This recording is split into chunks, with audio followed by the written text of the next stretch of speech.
ਫਿਰੋਜ਼ਪੁਰ ਦੇ ਕਈ ਪਿੰਡ ਜਿਹੜੇ ਆ ਉਹ ਇਸ ਦੀ ਚਪੇਟ ਵਿੱਚ ਵੀ ਆਣਗੇ। ਤਸਵੀਰਾਂ ਹੈਗੀਆਂ ਨੇ ਇਹ ਓਲਡ ਮੁਹੰਮਦੀ ਵਾਲਾ ਤੇ ਪਛਾੜੀਆਂ ਜਿਹੜੀ ਚੈੱਕ ਪੋਸਟ ਪੈਂਦੀ ਆ ਭਾਰਤ ਪਾਕਿਸਤਾਨ ਸਰਹੱਦ ਤੇ।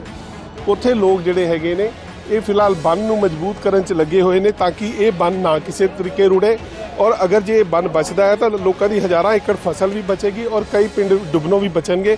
ਇਸ ਬੰਨ ਨੂੰ ਮਜ਼ਬੂਤ ਕਰਨ ਦੀ ਕੋਸ਼ਿਸ਼ ਕੀਤੀ ਜਾ ਰਹੀ ਹੈ ਔਰ ਲੋਕ ਬੇਖੌਫ ਹੋ ਕੇ ਪਾਣੀ ਦੇ ਵੀ ਡਰ ਨੂੰ ਪਾਸੇ ਕਿਨਾਰੇ ਕਰਦੇ ਹੋਏ ਜਿਹੜਾ ਹੈ ਉਹ ਸੇਵਾ ਕਰ ਰਹੇ ਹੈਗੇ ਨੇ।